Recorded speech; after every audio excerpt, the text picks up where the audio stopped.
அனைவருக்கும் வணக்கம். நாமக்கல் கவிஞர் பற்றி பார்க்கலாம். எங்கள் தமிழ் உலக மொழிகளில் தொன்மையானது நம் தமிழ் மொழி. அது மென்மையும் இனிமையும் வளமையும் உடையது. வாழ்வுக்கு தேவையான அன்பையும் அறத்தையும் கூறுவது. காலச்சூழலுக்கு ஏற்ப மாற்றங்களை ஏற்று என்றும் இளமையோடு திகழ்வது.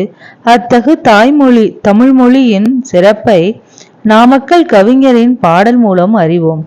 அருள்நெறி அறிவை தரலாகும், அதுவே தமிழன் குரலாகும். பொருள் பெற யாரையும் புகழாது, போற்றாதாரையும் இகழாது, கொல்லா விரதம் குறியாக, கொள்கை பொய்யா நெறியாக, எல்லா மனிதரும் இன்புறவே என்றும் இசைந்திடும் அன்பரமே.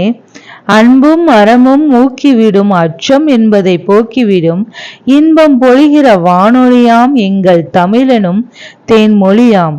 நாமக்கல் கவிஞர் வே. ராமலிங்கனார். சொல்லும் பொருளும் ஊக்கிவிடும், ஊக்கப்படுத்தும், விரதம் நோன்பு குறி குறிக்கோள் பொழிகிற தருகின்ற. பாடலின் பொருள்: நம் தாய்மொழியாம் தமிழ்மொழி அருள் நெறிகள் நிரம்பிய அறிவை தருகிறது. அதுவே தமிழ் மக்களின் குரலாகவும் விளங்குகிறது. தமிழ் மொழியை கற்றோர் பொருள் பெறுவதற்காக யாரையும் புகழ்ந்து பேச மாட்டார், தம்மை போற்றாதவர்களையும் இகழ்ந்து பேச மாட்டார். கொல்லாமையை குறிக்கோளாகவும் பொய்யாமையை கொள்கையாகவும் கொண்டு எல்லா மனிதர்களும் இன்புற்று வாழ அன்பும் அறமும் உதவும். நம் தமிழ் மொழி அனைவரிடத்தும் அன்பையும் அறத்தையும் தூண்டும். அஃது அச்சத்தை போக்கி இன்பத்தை தரும். எங்கள் தமிழ் மொழி தேன் போன்ற மொழியாகும். நூல்வெளி: இப்பாடலின் ஆசிரியர் நாமக்கல் கவிஞர் என்றும் அழைப்பர். இவர் தமிழறிஞர், கவிஞர், விடுதலை போராட்ட வீரர் என பன்முக தன்மை கொண்டவர். காந்தியடிகளின் கொள்கைகளால் ஈர்க்கப்பட்டு காந்தியத்தை பின்பற்றியதால் இவர் காந்திய கவிஞர் என்றும் அழைக்கப்படுகிறார். தமிழகத்தின் முதல் அரசவை கவிஞராக விளங்கியவர். மலைக்கல்லன் நாமக்கல் கவிஞர் பாடல்கள், என் கதை, சங்கொலி உள்ளிட்ட பல்வேறு நூல்களை எழுதியுள்ளார். நாமக்கல் கவிஞர் பாடல்கள் என்னும் நூலிலிருந்து இப்பாடல் எடுத்து தரப்பட்டுள்ளது. கத்தியின்றி இரத்தமின்றி யுத்தம் ஒன்று வருகுது, சத்தியத்தின் நித்தியத்தை நம்பும் யாரும் சேருவீர், கண்டதில்லை கேட்டதில்லை சண்டையிந்த மாதிரி, பண்டு செய்த புண்ணியந்தான் பலித்த நேரம் பார்த்திடு. நாமக்கல் கவிஞர். பெண்மை: அன்பும் ஆர்வமும் அடக்கமும் சேர்ந்தும், உண்மை தன்மையையும் உறுதியும் மிகுந்தும், தன்னல மறுப்பும் சகிப்பு தன்மையையும் இயல்பாய் அமைந்தும், இன்ப சொரூபமாய் தாயாய் நின்று தரணியை தாங்கும், தாரமாய் வந்து தளர்வை போக்கும், உடன் பிறப்பாகி உறுதுணை புரியும், மகளாய் பிறந்து சேவையில் மகிழும், அயலார் தமக்கும் அன்பே செய்யும், நாணம் கெடாமல் நட்பு கொண்டாடும். வே. ராமலிங்கனார்.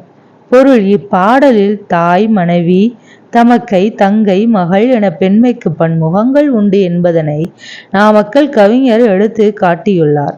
அன்பு, ஆர்வம், அடக்கம் முதலியன பெண்மையின் பண்புகளாகும். உண்மை தன்மையும் உள்ள உறுதியும், தன்னலம் இல்லாது குடும்பம் நலம் பேணுதலும், யார் எது செய்யினும் பொறுத்து கொள்ளும் தன்மையும் அமைந்து, தாய் என்னும் அன்பு வடிவில் இவ்வுலகை தாங்குபவள் பெண்ணே. கணவன் மனம் தளரும் போதெல்லாம் அவனது கவலைக்கு மருந்தாக இருப்பவள் மனைவி. தமக்கையோ தங்கையோ உடன் பிறந்தானுக்கு உறுதுணையாக திகழ்கிறாள். மகளாக பிறந்து தந்தைக்கு பணிவிடை செய்து மகிழ்பவளும் பெண்ணே. அயலாரிடத்து அன்பு காட்டியும் தனக்கே உரிய நாணம் கெடாது நட்பு கொள்வதும் பெண்மையின் சிறந்த பண்புகளாகும். சொற்பொருள்: உறுதி, உள உறுதி, சகிப்புத்தன்மை, பொறுத்து கொள்ளுதல். சொரூபம், வடிவம், தரணி, உலகம், தாரம், மனையாள், சேவை, தொண்டு, அயலார், உறவல்லாதோர்.